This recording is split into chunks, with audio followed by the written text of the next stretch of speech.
I'm Michael Jones, Interim Dean of the UTC Gary W. Rollins College of Business, and I'm very pleased to welcome you to our annual Real Estate Luncheon. This event, hosted by our Real Estate Club, is designed to bring together students, faculty, staff, industry professionals, and community leaders to celebrate and explore trends in the ever-evolving world of real estate. Today, we are honored to feature a visionary entrepreneur and a true leader in the industry, Mr. John Thunder Thornton. Thunder has built an incredible legacy from his days in the carpet industry to the founding of Thunder Thornton LLC. His company has developed premier communities across 8 states, and his expertise and forward-thinking approach have made a lasting impact on the real estate landscape. Not only has Thunder been a leader in the industry, but he has been a longtime supporter of UTC and the Rollins College of Business. He has served as a trustee for the University of Tennessee, Bright School, Baylor School, and is a member of the UTC's Chancellor's Roundtable. He was also one of the inaugural inductees in the Rollins College of Business Entrepreneurship Hall of Fame. Our campus and our college are incredibly fortunate to have his support, and we look forward to his insights. I want to thank Thunder for generously sharing his time and his expertise with us, and also want to thank the members and leaders of our Real Estate Club for their work in putting this event together. As we enjoy this luncheon, I encourage you to take full advantage of this opportunity to learn, to connect, and to be inspired. The real estate industry is built on relationships and on vision, and today is the perfect opportunity to embrace both. And now I'd like to introduce Dr. Hunter Holzhauer, the Robert L. McClellan and UC Foundation Associate Professor of Finance in the Rollins College of Business and the faculty advisor for the Real Estate Club, as well as our student management, investment, leadership experience, better known as the Smile Fund. His work with each student organization allows many of our students to have meaningful, hands-on experiences that translate into professional success. Please join me in welcoming Dr. Holzhauer to the stage.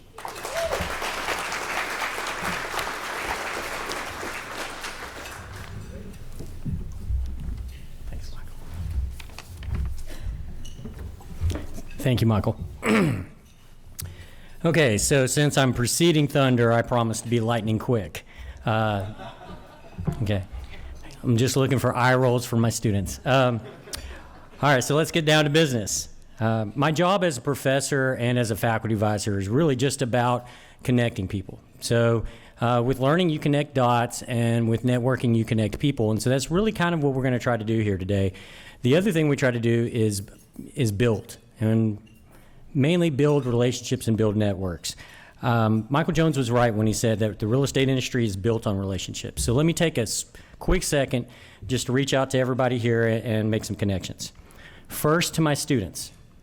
If you're interested in joining the Real Estate Club and you're not in the Real Estate Club, my contact information is on this flyer, and you can easily reach out to me and we'll get you set up. And if you know anybody that might be interested in the Real Estate Club, please make that connection.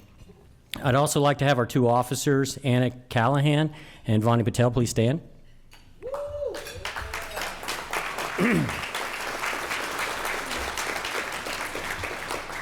I think Vani would kill me if I told you that I made this flyer today and not her.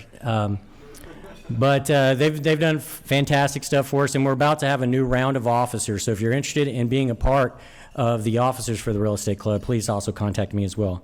Finally, for the students, on the back side of that flyer is some information about our real estate finance minor. It's a very popular minor, and if you look at the classes, you see Finance 3710 and Finance 4710. There's really only 2 real estate classes. One's a fundamentals class and another's an appraisal class that you have to take to pick up that minor. So it's really kind of an easy minor to pick up as well. So if you're interested in that minor, please let me know as well. Now to our board. We have 2 members of our board here today, Hayden Fike and Nick Galbraith. Please stand.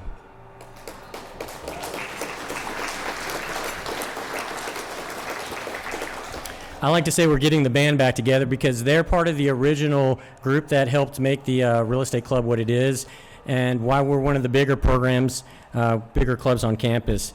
Also, I'd like to point to a quote that Nick gave that I thought was fantastic. It's on the flyer. It says, What have I learned as a student in the real estate club that has impacted my life as a professional?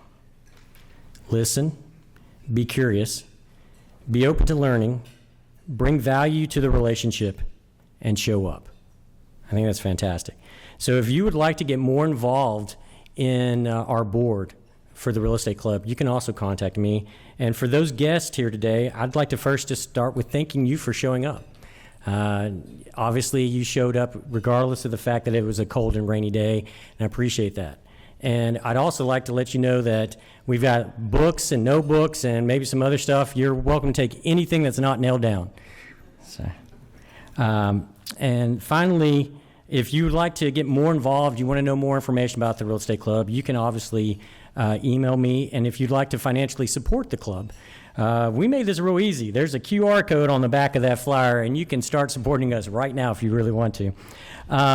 If you want to have a broader conversation about what that might look like, you can definitely reach out to me. We do a lot of events with the club. Obviously, we're trying to give students opportunities to join other conferences, organizations, travel. A lot of that costs money, and I'd be happy to have a conversation about where your money would go if you wanted to support the club. I'd also like to thank our sponsors, folks that have already given money to the real estate club. I'd like to take a moment and just announce each one. Patrick Hayes, David Grabiner, Donna Burnett, 7FF Holdings, Fred DeCosimo, Lubono Capital, Anthem Signature Homes, Dr. Claudia Kramer, Probasco Chair for Enterprise, and one that we left off the list but we added to the slide in time, Aslan Holdings. So thank you all. Can we get a round of applause for our sponsors as well? All right, and finally, while we're here, talking about someone who knows all about building, Thunder Thornton. So I've met Thunder a couple times, but I don't know him as well as Fred does. And I knew Fred knew him, so I reached out to Fred DeCosimo, who's here today, and I asked him if he would put me in touch with Thunder to see if we could get Thunder as our speaker today. And Fred was just beaming, and he said Thunder's legendary, and I have a quote from him. He said he couldn't think of anyone who could convey a sense of enthusiasm about real estate more than Thunder Thornton. He also sent me a article about Thunder, which is fantastic, called Master Bluffer, is published by Forbes. You should all read it. And it talks a good bit about some of Thunder's strategy. And I don't know what he's going to talk about today, so I don't want to steal his thunder. Okay. There is something I do want to mention. I mean, Thunder Thornton has clearly done quite a bit in the real estate industry. And one of the things he's most well known for is his high-end communities.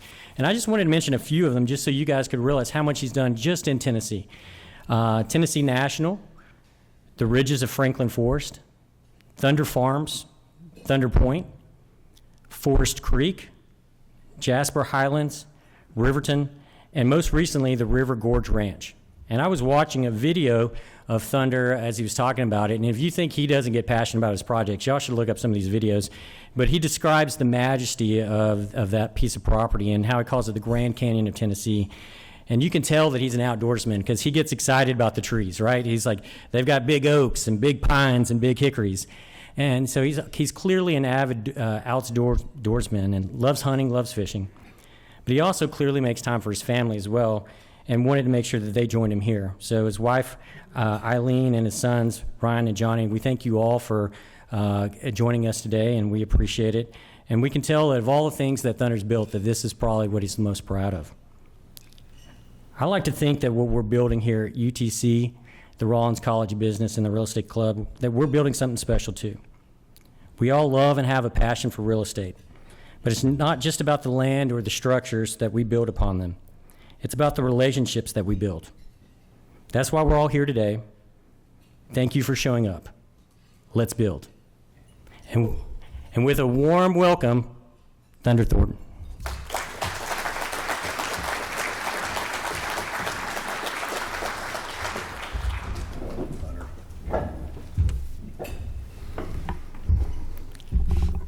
Fred DeCosimo, you're the guy that taught me into this deal. So I tell you a little bit about Fred. He is a member of the most generous family, the greatest family that my wife Eileen and I have ever known, the DeCosimos. his father, Joe, his mother, Rachel, just salt of the earth people. They've been so generous and kind to this community. He's touched his name is on one of the buildings here, the Joe DeCosmo Success Center, his father's name, and he's wonderful. 94, right, Fred? 100 in May. Gosh almighty, I'm telling you. 100 in May. I see him down at the Mountain City Club often when I'm there in town and not at the mountain. But thank you for this opportunity, Fred. And Hunter, it's amazing what you've done. I just heard that the Smile Fund has started with $250,000 and now it's $3.5 million. I'm firing my broker and I'm just going to follow whatever trades you all do. This is incredible. It's wonderful to hear of all of y'all's success. Congratulations. Isn't this a great facility? I mean, the Wolford Family Athletic Center, this building, and Diane called my wife, Eileen, Bucky's widow, and said, I wanted to be there, but I got a grandkid, and he's having a party right at lunchtime. I can't be there, unfortunately, but Bucky Wolford was one of the greatest friends I ever had. He passed away 7.5 years ago. He came to this campus in 1966, first time, and let me tell y'all something. Everybody here, I'm sure, lives in a facility or a room or a house that's got indoor plumbing. The first time Bucky ever experienced a night anywhere in his life up to that point in 1966 was right here on his recruiting visit when he came to talk to Scappy Moore about joining the UC football team. Well, he joined it, and he stayed here until 1969. And y'all, if you haven't read the panel that's at the bottom of the stairs down here about what Bucky did, I think he's still, Rusty Wright could tell us, but I think he still owns the interception record here at UC and UTC. It's incredible what he accomplished. He was an All-American here. He graduated in 1969. He was one of the smartest guys. He was a mathematician. And Mike St. Charles, you'll appreciate this. I think he's the greatest real estate lawyer. Y'all, this real estate club, you want the best lawyer I think there is in real estate. It's Mike St. Charles. We use him. He's great. But Mike would tell me, he said, Bucky can read contracts. I mean, he can find stuff that's just incredible. You wouldn't imagine how he'd go through. He said, he just had these other lawyers pulling their hair out of their head. But anyway, he was so smart. He's a great businessman, but that's not where it stopped with his talents. He was a wonderful hunter. He had 2 grand slams of sheep. Now, he was a big game hunter, and there's 4 species of sheep in North America, and he killed all 4 of them twice. And I mean, there's not, I bet you 100 people, big game hunters that can claim a victory like that. He's one of the greatest big game hunters ever. He and I hunted a lot of ducks, dove, and quail and stuff all over this country. We hunted elk and deer together, and we fly fished all over North America and South America. And Bucky is a wonderful, wonderful man. I miss him dearly. He, I got a couple of confessions to make here before I get really into this too deep. One of my buddies was out there in the hall, and he said, Thunder, he said, there's a bad rumor going around. And I said, well, what is it? He said, who's it on? He said, it's on you. Oh, damn. What is it this time? See, the rumor is that you're sleeping with your speechwriter. Oh, well, I'll just go ahead and confess. I want y'all to meet my speechwriter, Eileen Thornton, right here. Eileen, stand up, please. That's my wife. She's the inspiration, and the rest of my family that are here today is my son Johnny and Ryan. And Katie Buck, and her fiance is also here, Prescott Stone, great guy, and grew up on Signal Mountain. They all work for the company, and so any of you interested in a lot, buy dirt. I've got a lot of nepotism I need to feed, and so anyway. I want to also recognize our great mayor of Marion County, because a lot of what I'm going to talk to you about is happened in Marion County. It is 16 minutes from right here to the base of our new project, River Gorge Ranch. in Marion County. Mayor David Jackson is here with us. David, would you please stand and let us appreciate you for being here? Thank you, David. Thank you, Mayor. He's done a wonderful job, and he gets to sit over the most beautiful county that has just been a blessing to our team and our company. We first started with Jasper Highlands there in Marion County. And I bought the land in 2008, and we started developing and building roads up, 2008, 9, and 10, when a lot of you students were in kindergarten. Be thankful you were in kindergarten during those 3-4 years. It was absolutely brutal. It wasn't a recession. It was a damn depression to the nth degree. It was brutal. I lost about $100 million during, I think, those 3 or 4 years. And when I started my company, the rug business started over here on Scruggs Road, and Dane will get a kick out of this. I'll introduce you in a second, buddy. But we started that rug company, it was kind of a tongue-in-cheek thing. I had 2 employees, and I said, okay, we're going to get in shape, but we got to have a cheer. If we're going to have a successful company, we got to have a cheer. Okay. What's the 2 employees said, well, what's the cheer, Thunder? And I said, well, let's do about 5 jumping jacks and a couple of push-ups. Okay, we did that. And, well, what's the cheer? MTR. MTR? What? Yeah. Give me an M. They did. Give me a T. They say T. Give me an R. They say, what does that mean, Thunder? Make Thunder rich. That's why you get up in the morning, brush your teeth, put your britches on, and go to work. That's it. We had a lot of fun with that. Then after that recession, I did another cheer, MTRA, Make Thunder Rich Again, because I was pretty much poor as I could be.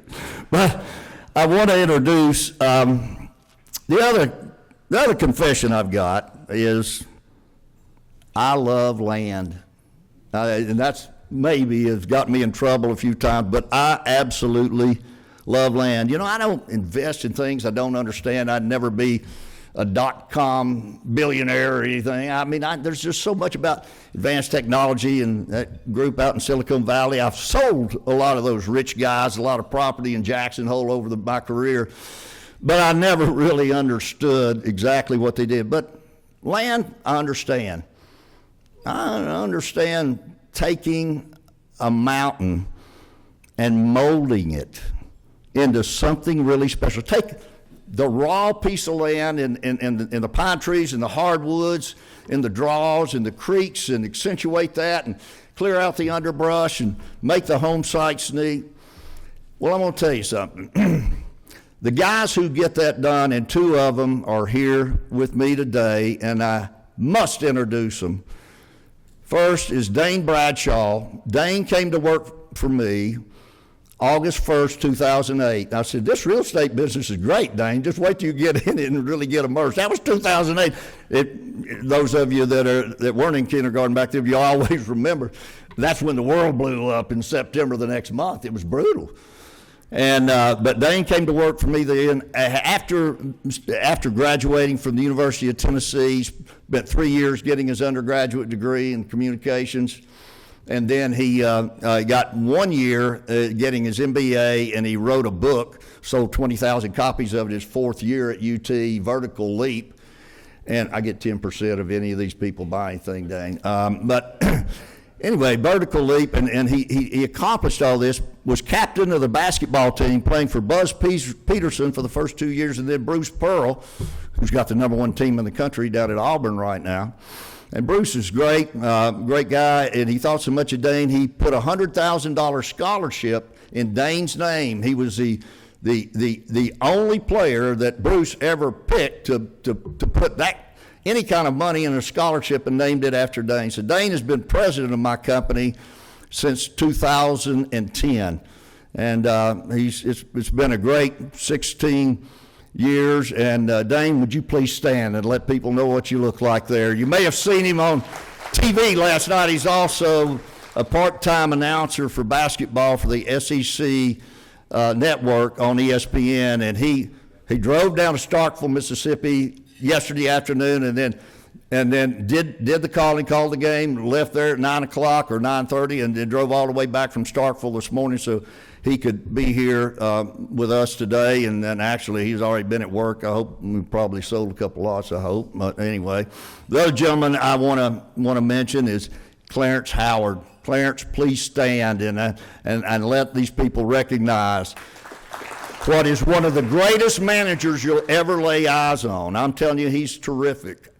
And he's our executive vice president. Anything that happened vertically or the whole development, roads, fiber, water, electricity, everything, it's because of that man right there, Clarence Howard, and led by Dane Bradshaw, our president. I'm telling you, when I looked at those two mountains back in 2008 and before we started selling and building roads in 2011 at Jasper Highlands, it was just a mountain and a dream.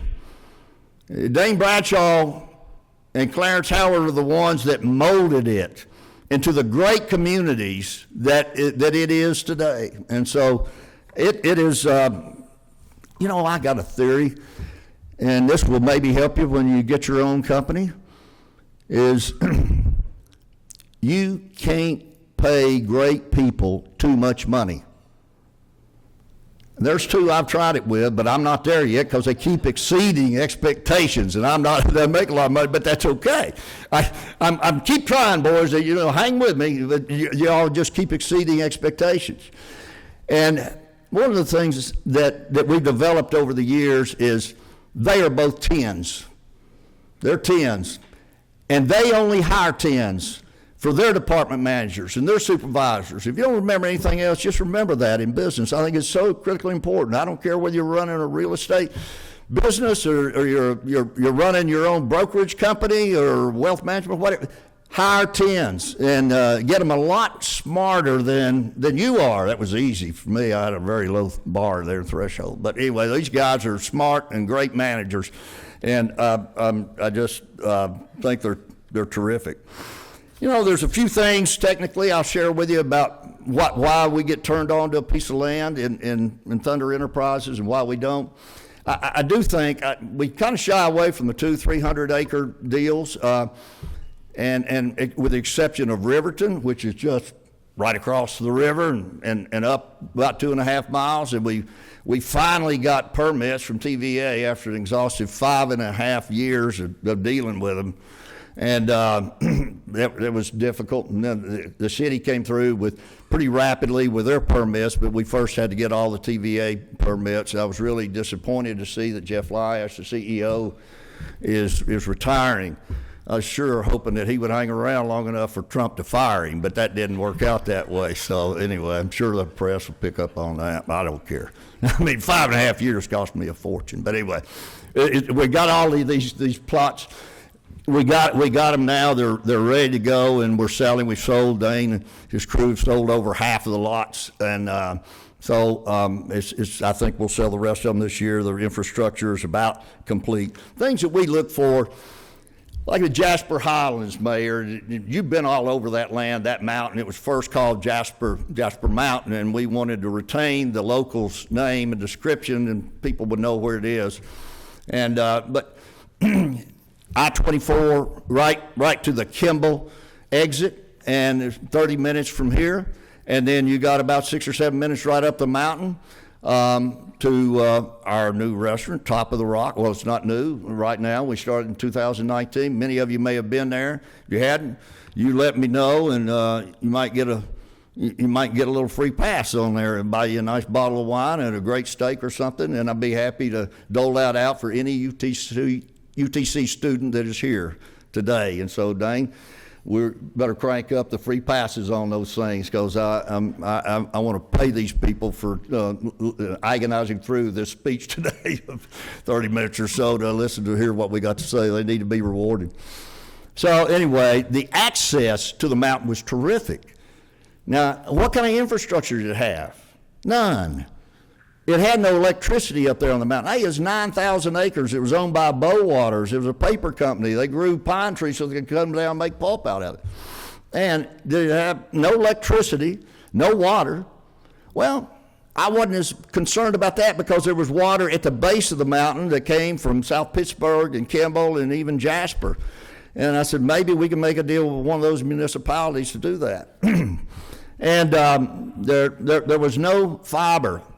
You try to sell real estate today, 2025, without high-speed broadband, you can't do it. You cannot do it. Well, in 2012 and 2013, it was tough. It was really tough. And Marion County was back at that time was pretty much a digital desert. And it was locked down really by AT&T and Charter because they had slow speed broadband and not high speed broadband like we all enjoy right here with EPB. And so they gave us a quote. It was atrocious. AT&T did, of how much they wanted to charge me for putting in the infrastructure for broadband up on top of the mountain, and it was $1.5 million or something crazy. Hell, they wanted me to give them $200,000 just to give me an estimate. It was ridiculous. So we didn't do that. We passed on that. But I picked up the paper one day, and I saw that Google had bought Witters Creek, which was a shuttered TVA plant on the Tennessee River in Alabama, but only 6 miles from the bottom of Jasper Highlands. I said, man, Google is taking over Witters Creek? That's incredible.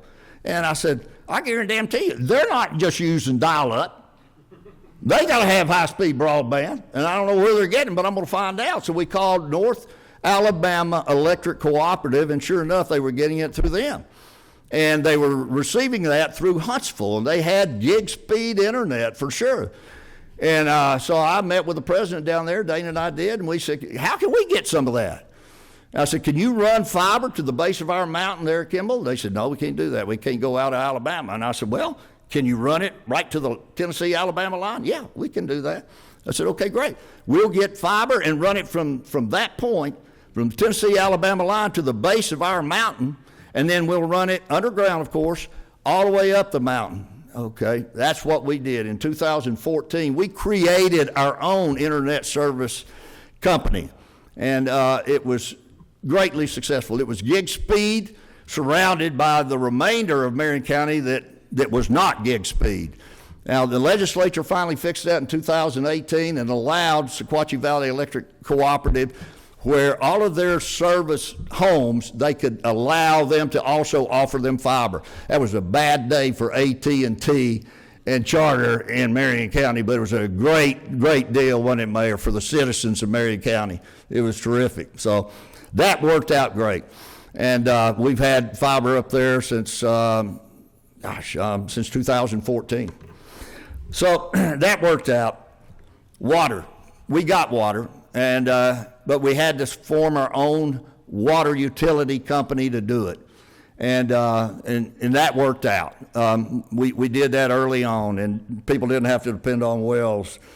You know, it's been fun having all these things but the infrastructure, the first thing you got to look at, you know, one of the smart consultants that we worked with in the past, for you real estaters in here, they said, hey, Thunder, you don't want to pay over 8% of your projected revenues, don't exceed 8% to purchase the land.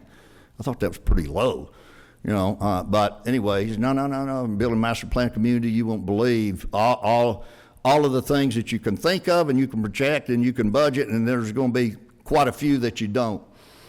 And so anyway, that was a rule of thumb for us. Depends on how bad you want the land and whether it's adjacent to land that you already own, whether you go over that 8% number or not. But I mean, that's kind of after you get your projections of what you're going to do. We also, to develop the projections, we use a company called Robert Charles Lesser, and they're a national organization. They're great and they're smart.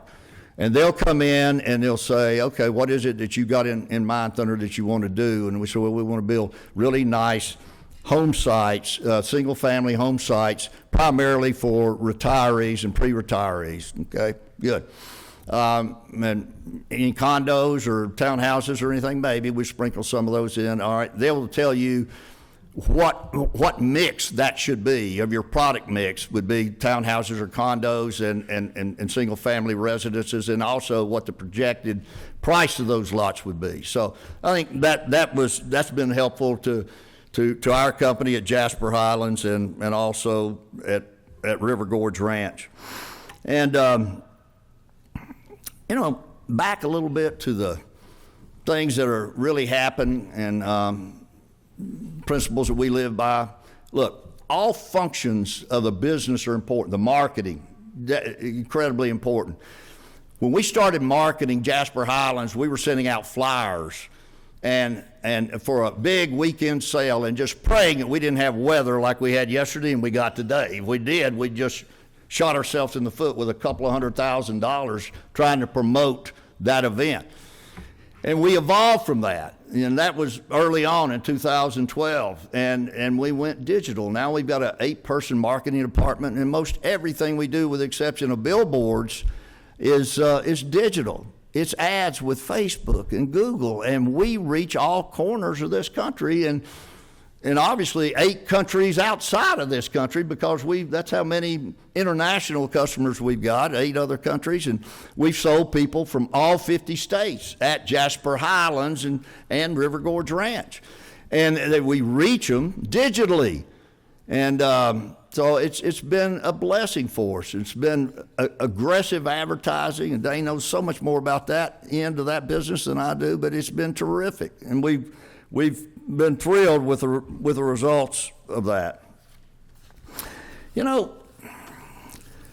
Back after you get these fundamental things, the accessibility, the location, the water, the fiber, the electricity, you get those things worked out. One of the things I think is the most important, you checked all your boxes that you want to check, and you go in to talk to the bank about getting their help to finance this project. And I remember on one of these visits, and I was committed. I knew I'd gone through my checklist of things that were really important to make this real estate master plan community successful. And every box had been checked, but I needed the financing. And I remember going to one bank, and they said, well, Thunder, I see you're very passionate about this, and and if this is such a great idea, why hadn't somebody else already done it? I said, hell, I don't know. Why don't you go ask them? But I do know this. I said, I've done exhaustive due diligence, and I'm not scared of doing this thing alone. I said, I'll get the money. I'd like to get it from you. That's why I'm here in your boardroom talking with you today. But I don't get it from you. I'll continue to try other traditional financing things. And if I don't get that, I'll go to privately. And I will pay and make my rich friends a lot richer. I'll pay them enormous amounts of interest to get it done, which is in 2012, after 3 previous failed developments, not by my company, by 3 other guys. One of them serving a 10-year prison sentence, and the other 2 should have. That they flopped their developments, and that was painful for Marion County. But it was painful for us to try to get approval for our development at Jasper Highlands. Well, we eventually got it, but I wasn't mad at the planning commission, considering that, hey, here comes another developer. He'll probably be broke too. But I understood where they were. But so anyway, the banker said, well, I don't know why they hadn't done it either. But he said, John, I'm worried that you're too emotionally attached on this deal. And he says, I heard one guy, Jimmy, he said, don't ever let your emotions get in front of a good business decision. How many people think Jalen Hurts wasn't emotionally attached and convinced that he had to win that game? Or Patrick Mahomes, for that matter, or for any other player on those 2 teams, the Eagles and the Chiefs. You damn right they were emotionally attached. And I'm telling you, after you do all your due diligence, you check all the boxes, and you know it's right, and you know you can make money, you better get emotional about it. And not let anybody else, if you got to go it alone, if not let anybody else tell you that you can't do it. because you can. You just got to work your ass off to make it happen. Nothing substitute for passion, commitment, and hard work. Nothing. Somebody asked me, said, what's the toughest deal you ever been in real estate? And I've got a story to tell you.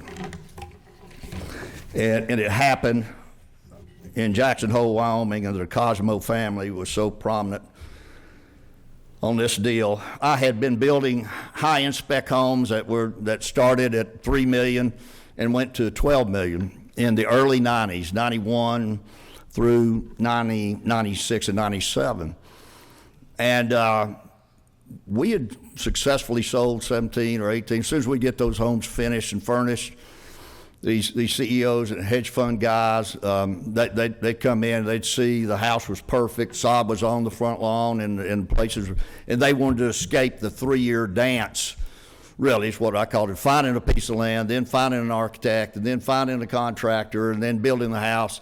And these people were from 55 to 65, and they'd already made a bunch of money, so they wanted to walk right in and get in the house. So we took advantage of that market, and we sold 17, 18 really nice, beautiful, high-end homes in Jackson Hole, Wyoming, one of the prettiest places.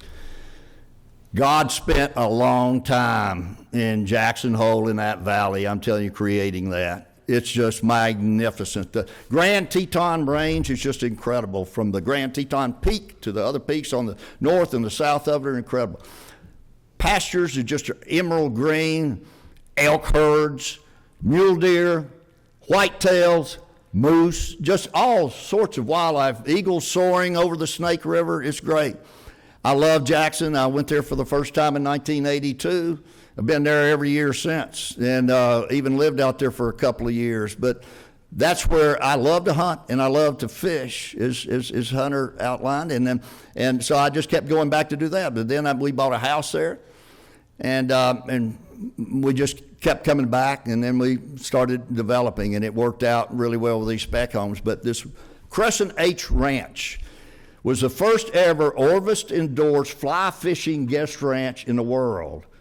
The ranch itself, before Orvis was even formed, was built, the lodge and the cabins, back in 1920. It's got a real interesting history. 1920, there weren't even cars in Jackson Hole, Wyoming at that era. So what you do, if you were from the east or west or wherever, you take a train to Rock Springs, Georgia, and then you'd get on a stagecoach and ride for 2 or 3 days all the way up to Jackson Hole. I can drive it in 2 hours now.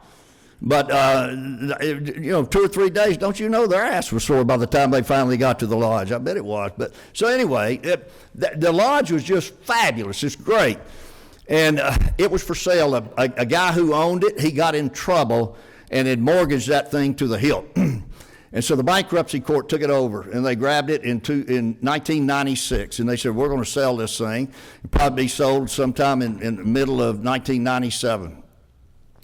I said, well, I'm interested, because with 1,300 acres, and the eastern boundary of that ranch was in the middle of the thread of the Snake River. And on the other side of that boundary of the Snake River, that border was Harrison Ford's ranch. He had about 850, and he still owns it today. He's smarter than me. I should have kept every acre, but I couldn't afford it. But he still owns it today, and I see him out there from time to time. He used to come to our barbecues over at the Crescent H on Friday nights. Anyway, so it was magnificent. It's teeming with all this wildlife that I previously mentioned. We figured that we could build and sell 30 large home sites, 35-acre minimum, and we would escape going through a lot of people that would oppose us through the planning commission, and that's what we decided to do. We could have done 75 home sites, but I wanted to make it wide and spacious and have these sort of ranchettes, the 35-acre pieces inside this big piece, with the lodge and the cabins of the guest ranch being the nucleus. This ranch had 7 miles of spring creeks on it, and as I mentioned, it joined the Snake River, and it was beautiful. Well, what was the process for somebody that wanted to buy it from the bankruptcy court? I asked the trustee that was assigned, T.M. Foster, great guy, Virginia grad. He's buddies with a lot of the Emming family, Lou and King Emig. He was the fraternity brother of those guys here up on Lookout Mountain. So I said, what's the process? He said, here's what we're going to do. We are advertising the ranch for sale, and we are accepting sealed bids on October the 15th, 1996. And I said, well, I'm interested. I want to be one of those bidders. And he said, all right. He said, well, you're going to have to give us a sealed bid, and we'll open it up. And I said, how much you want for this ranch? A big gulp. He says, we want $32 million for this 1,300-acre ranch, and it includes the lodge and the cabins and everything with it. I said, okay. I got with my realtor, who was the number one realtor, Ken Gangwer in Jackson Hole. He outsold everybody else in that whole valley. He was great, really good guy. And I said, Ken, you know the real estate business in Jackson Hole, and by that time I did too, in that era, 96. It's different now, but I was studying it every day. We were building these spec homes and selling them. I said, how much you think that land is worth? He said, John, it's worth over $100 million. I said, I agree with you. I think it is. I said, especially the way we can carve this into 35-acre ranches. I said, I'll tell you what I want to do, and it's very important to me.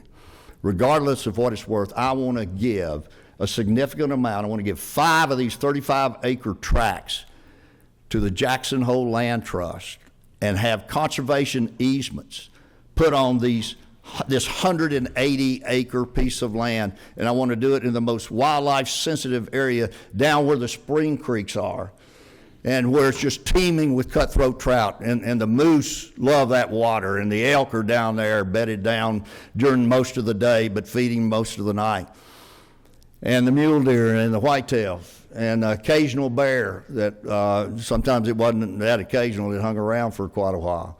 So I said, that's what I want to do. And so we bid, and now here was the bidders. There was half a dozen of us. Myself, a sheik, 2 hedge fund guys, a CEO of a large, prominent Hollywood movie studio production company, and a member of the Walton family. I was the poorest sumbitch in that whole lot by far. I mean, I wasn't even close. What are we going to do? I said, we got to win this first round, because that's going to put us in the pole position to negotiate with the trustee and the judge and everybody else about how this process goes forward and what comes with it and what doesn't. So, all right. Okay. I said, Ken, they want $32 million for the ranch. We think, you and I agree, there's over $100 million worth of property here. I said, my bid's going to be $32,500,000. We're going to give a $500,000 kicker. We got to win this bid and get in that pole position. I said, what does it matter whether we pay $32.5 million, $30 million, $25? It doesn't. If you can convert that revenue in sales to all these rich hedge fund guys and .com billionaires and stuff, I said, it won't make any damn difference. I said, let's do that. And so that's what we did. And guess what? We won. We won that first round in October 96.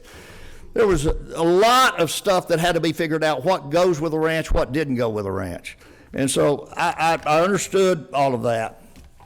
And I hired Gibson, Dunn & Crutcher, one of the most expensive law firms in the country. They were supposed to be the best, and I think they were really good.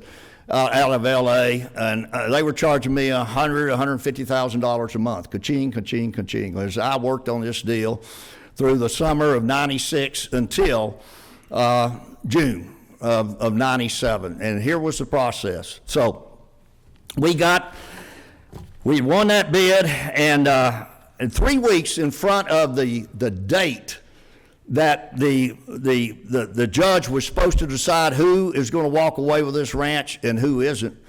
3 weeks before, a guy shows up at the trustee's office that I'm there working with every day with my attorneys. And he comes in and he says, I would like to meet Mr. Thornton. I said, okay. Trustee tells him, okay, fine. He said, what is your name? My name is Farhad Ibrahimi. Okay, Mr. Ibrahimi. He's just right here in the conference room. T.M. Fawcett, I'll introduce you to him. So he comes in there. Mr. Ibrahimi is from Iran, and he says, Mr. Thornton, He says, I am very interested in the contract that you have on the Crescent H Ranch here in Jackson Hole in this valley. He says, beautiful property. He said, I've walked over it and I've looked at it. He said, I'm interested in buying some land from you. I said, oh, that's great. It's fabulous. I said, you know, we got 1,300 acres, and we were carving it into 35 acres ranches inside that massive piece of land, all contiguous. I said, we need to sell the land, and I got some debt on it too, so that'd be good. That'll help me. And I said, well, what are you thinking? You want 135 acre piece, or hopefully two? He said, all right. Look, I'm interested in 3. He said, my daughter is a biology major going for her PhD at MIT University, and she's a biologist, wants to be a biologist, and she would like it down there on the Spring Creeks. She wants 100 acres. Man, that's great. Well, I've got a son too, and he likes the high country up there on the ridge that's close to the U.S. forest land and near Idaho. Said he wants 100 acres up there, and my wife and I, we want 100 acres down around the pasture around the lodge and the cabins. Katie, you remember that? That's where all the horses were, and then we'd put the dudes on the horses, and they'd go on trail rides and everywhere. It was great fun. I said, 300 acres, that's what you want? He said, that's correct.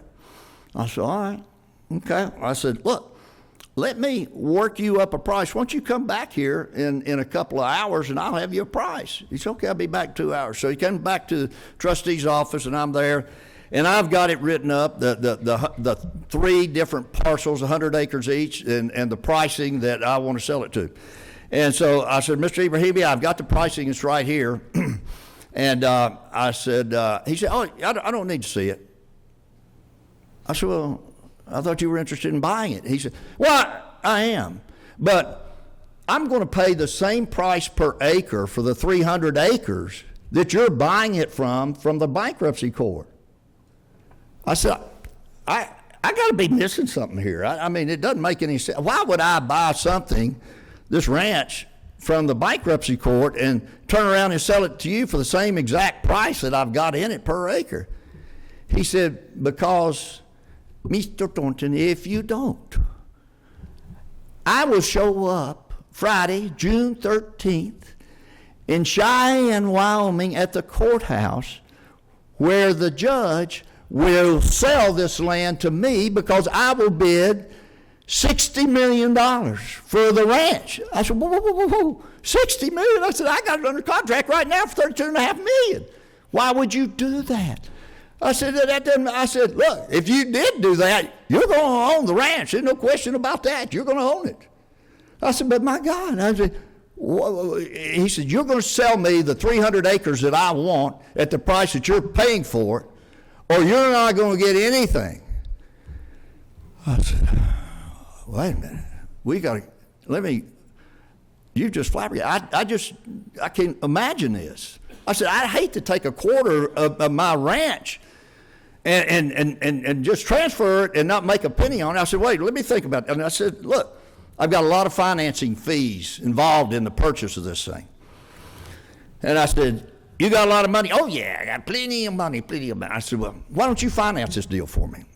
And I says, and that allow me to justify somewhat giving up a quarter of the ranch. And he says, okay. He says, I said, here's what you could do. You finance the whole thing. I'll pay you a very moderate interest rate, and then we will. I'll escape these atrocious fees that I'm having to pay. So the fee schedule for that $32.5 million was this. I had $6 million to put in. That was it. I had First American Bank here in Chattanooga loan me $20 million at like 5%. It was cheap. And they said, but you got to have $20 million worth of pre-sale contracts, reservations to buy this land from customers. I said, okay. We had that.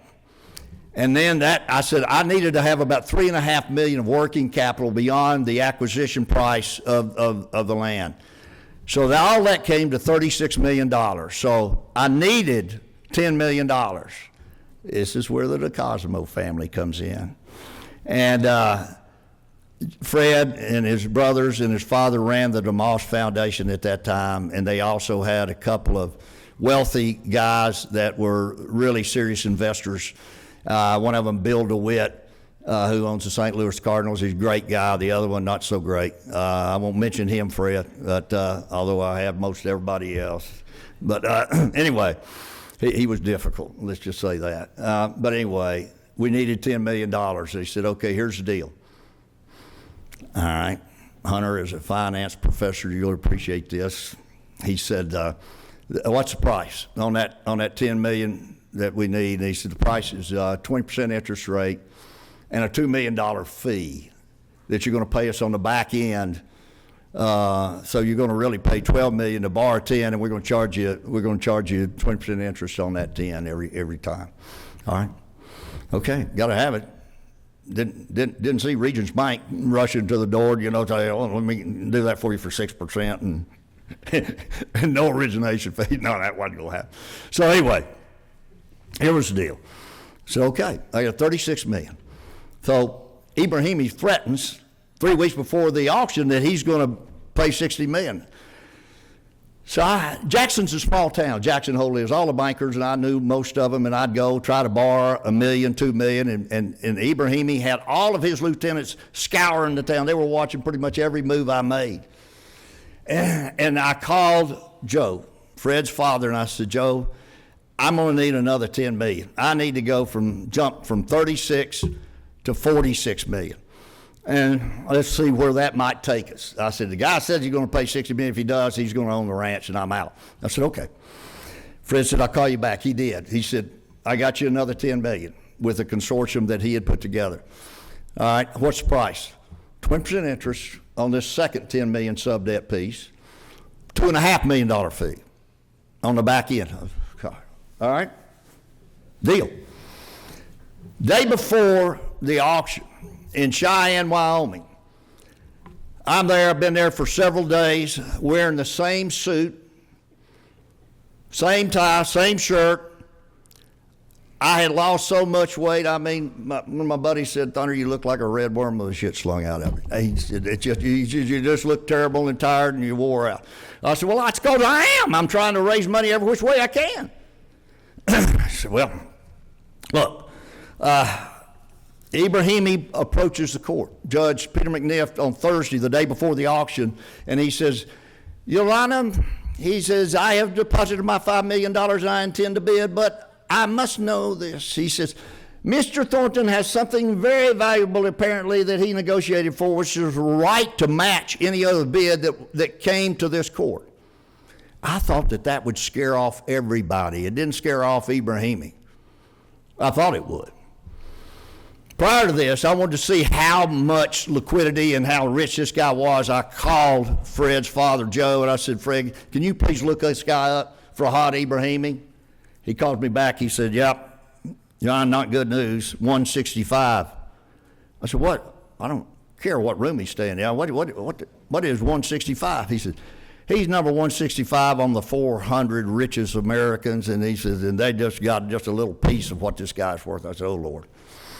But he approaches the judge on the Thursday before, and he says, I'm willing to offer this court over $50 million if you will rescind Thornton's right to match any other bid. Now, you got to understand, all of these lawyers are in the courtroom, and they've got creditors that $32.5 million wouldn't make them whole, but $50 million will make them giddy. I mean, they love that. They'd have all kinds of money to be able to pay their clients 100% of everything was owed. All right. I jumped up and I said, Judge McNiff, I said, I made this deal to the ability to match any other bid. And I said, and you agreed to it? Trustee Mr. Falsey agreed to it. I've done everything this court has asked me to do. It's not right, and don't take this personally, Your Honor, but if you rescind my right to match any other bid, it's probably not going to do me any good for money bags over here, but it's probably not going to do me better. If you do that, I'll sue you. I'll sue everybody connected with this bankruptcy court. It's not the right thing to do. He said, you're right. He said, Mr. Ibrahimi and Mr. Thornton continue to have the right to match any other bid. Okay. Thank you, Your Honor. I called Joe. as soon as I could get out of that courtroom, I said, I know they're going to come in. We're at 46 million right now. They're going to come in over 50 million. I don't know how much over. I need another 10 million. Joe's getting worn out on this deal, and his two partners are too. So anyway, okay. He said, let me go to work. He said, I will call you at 10 o'clock our time. It's going to take that long for me to get everybody together and make a decision. He said, I'll call you at 10 o'clock our time, 8 o'clock yours. I'm standing, there was no iPhones back in 1997, we all know that. And I'm standing in the phone booth of the Motel 6, which is across the street from the courthouse at the time. And I'm just sitting there waiting for the phone to ring, for Joe to call with his partners on the phone. He does at 8 o'clock sharp, he's there. I said, Joe, thank God it's you. I said, have you got another 10 million for me, taking me to 56 million? He says, no, we're not there. And I said, well, what can you do? Can you help? He says, we got 8 million for you. I said, you do? Fabulous. What's the price? 20% interest. I said, yeah, it doesn't surprise me. On this third piece, he said, we got for this 8 million, you're going to pay a $3 million fee. That's 37.5%. I see people's heads shaking like this. I mean, and it's crazy. And I said, is that it? No. Mercer, one of the guys that, not Don Mercer, who's an institution here in Chattanooga, one of my dearest friends. Mercer, the other guy, the last name will remain nameless. So I'm not going to talk about Mr. Reynolds. I'm sorry, I screwed that up. But anyway, they come through and they say, $3 million fee, plus Mercer says, I want your house in Jackson for 2 weeks over Christmas. And he said, plus we want 2 lots for Bill DeWitt and myself. We want a lot apiece, and we want 20% off your original price list when you thought you were paying $32.5 million for the ranch. I said, oh no. I said, all right, guys, we got a deal. I said, we got a deal. And so I got clearance up to $54 million. And the next day in the courthouse, Ibrahimi approaches the judge, and the judge said, Mr. Ibrahimi, you've contributed your $5 million deposit. You're the only other bidder other than Mr. Thornton that has the right to proceed with a bid. What is your bid? He said, Your Honor, he had this battery of lawyers standing behind him. They were all just grinning. I mean, they had smiles on their faces, well, as wide as a wave in a slop bucket. I mean, they went from ear to ear. And he said, Your Honor, he said, I am bidding for Had Ibrahimi makes his bid of $52 million and 13 cents. He says to the judge, 13 is my lucky number. And then the courtroom's full. Mike Sullivan's the governor of Wyoming. He was in the courtroom, and people are astonished by this. If this thing sells for $52 million, 13 cents, that's the highest price ever paid for a ranch in the state of Wyoming by far. Not today, but it was in 1997. So the judge said, Mr. Thornton, you had 10 minutes to give us your answer. I said, thank you, Your Honor. It's not going to take me that long. For the first time, I stood up straight, poured a glass of water with a pitcher, and went right over there, closer than from me to Mike St. Charles right here. And I said, Mr. Ibrahimi, if I were you, I'd pick another lucky number. I am matching your bid, $52 million and 13 cents. And his lawyers jumped up and they said, he hadn't got the money, he hadn't got the money. I said, oh, I got the money. And T.M. Falsey, the trustee, has proof of funds. I got the facts about 30 minutes ago. I passed it to him in the third floor men's bathroom, and he's got it. Isn't that right, Mr. Falsey? That's right. I got the ranch. I couldn't wait to get back to that phone booth. I couldn't wait. I had my dime. That's what it took to make a phone call there in the phone booth. So I had that dime. And I called Mama. Mama's a pretty sharp gal. My father, he had died a year earlier, and he never knew about my chase to the Crescent H Ranch. But Mama did. I kept her informed. And I said, hey, Mama, it's over. She said, son, did you get the ranch? I said, yes, Mama, I did. She said, what'd you have to pay? I said, $52 million and 13 cents. And there was the longest silence of my life. Mama, you still there? Yep. Johnny, you got more money than you got sense. I said, no, Mama, I only got $6 million, and I pushed all those chips on the front of the table. I borrowed all the rest. That's the story, folks. Thank you for allowing me to be here and share that with you.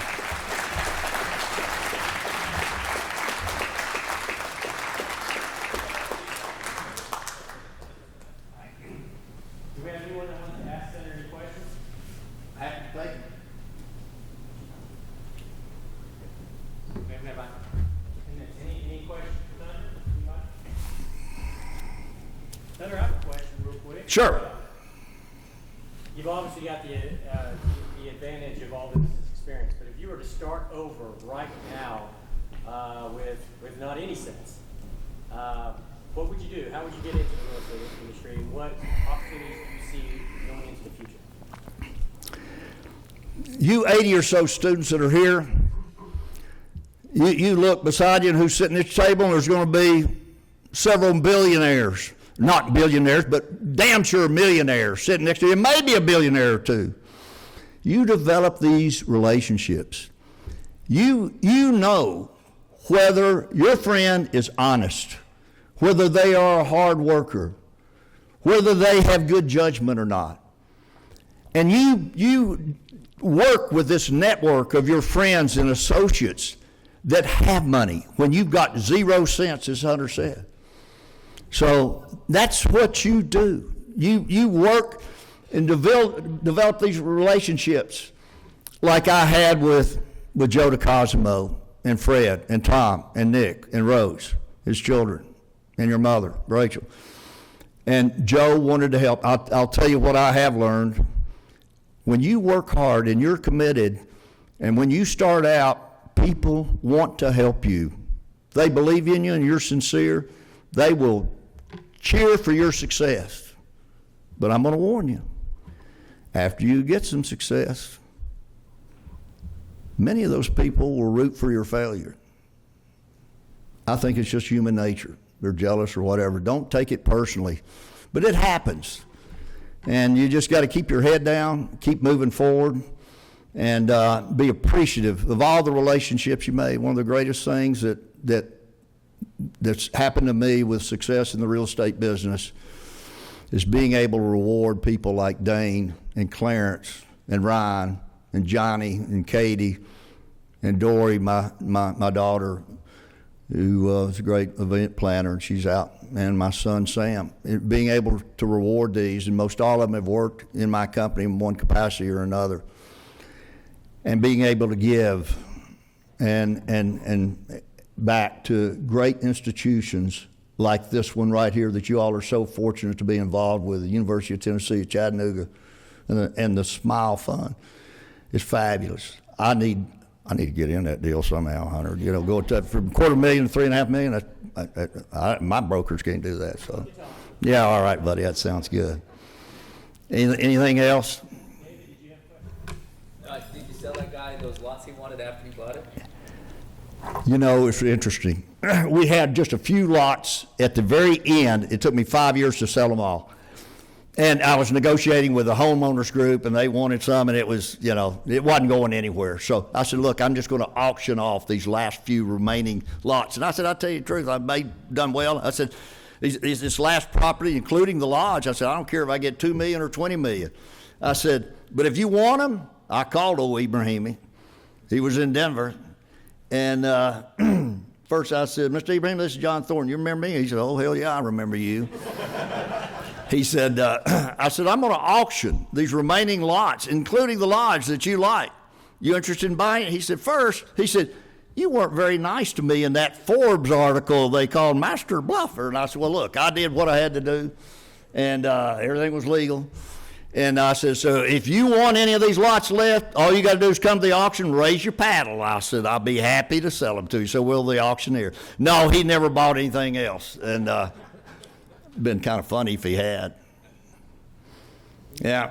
One more question? Yes, right over here on the right. Yes. I have a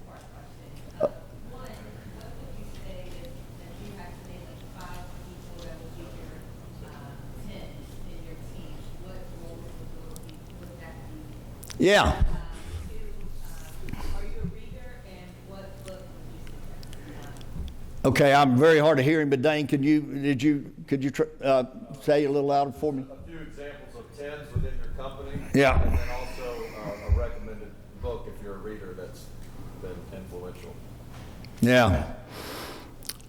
I will. I mean, I can probably make a judgment in 2 minutes if I'm going to hire somebody that I'm interviewing. But I usually try to study them before I ever lay eyes on them and shake their hand. But it's not all of my prefacing work that I come to that conclusion. I want to meet with them. I want to see and talk. Can they communicate? I think communication is probably one of the most important things in business. You got to be able to communicate. You got to have good judgments. You got to be honest. You got to be loyal. It's very important. And you got to be intelligent. If they're not smart, not intelligent, you can't fix that. You can take someone who doesn't have a history of hard work and put them in an environment where they're surrounded by hard workers and they'll work hard. You can fix that. But we just look at a lot of different aspects of it. I mean, communication is really important. How can they communicate? Tell you very quickly, I had a coach who is a coach. He's one of my best friends at Maryville High School, and he went on to become a great basketball player at Maryville College, Maryville, Tennessee. And I respected his judgment. He was one of my best friends. And he was a basketball coach, and then he ended up being the athletic director. And I said, Randy, I've got a theory. Randy Lambert's his name. I said, I got a theory that nobody knows a kid like a coach knows a kid. I think a coach knows a kid better than teachers, preachers, sometimes even parents. They know whether they're hardworking, whether they'll stay after practice, how committed they are to something, will they get along with other people. When I started American Rug Craftsman in 1984, by 86, we were needing people. I called Randy Lambert and I said, Randy, I want you to pick 2 or 3 people each year and give me their names and send them down to me and let me interview them that are just all-stars in your eyes. I mean, you know whether they're honest, whether they're smart, how hard they work. Are they team players? Can they get along with everybody else? So it wasn't all my judgment. I reached out, like I said earlier, to the friends who you respect that are maybe sitting next to you at the table 10 years from now. They may be wealthy and they can help you with financing and other things. And they also, so that's how I did it. And that's how I did it. Books I've read, I love Peggy Noonan. I don't know if you all read her. She comes out with an article in the Wall Street Journal every Thursday evening, and so we'll read her. I can't wait to get on that and see what she has to say. She's got some great observations. She's a great journalist, columnist, and she was a speechwriter for President Ronald Reagan. She's fabulous. If I could sit down and have dinner with anybody in this country, it'd be Peggy Noonan. And no, honey, it's not Stormy Daniels either. Well, that's something on it.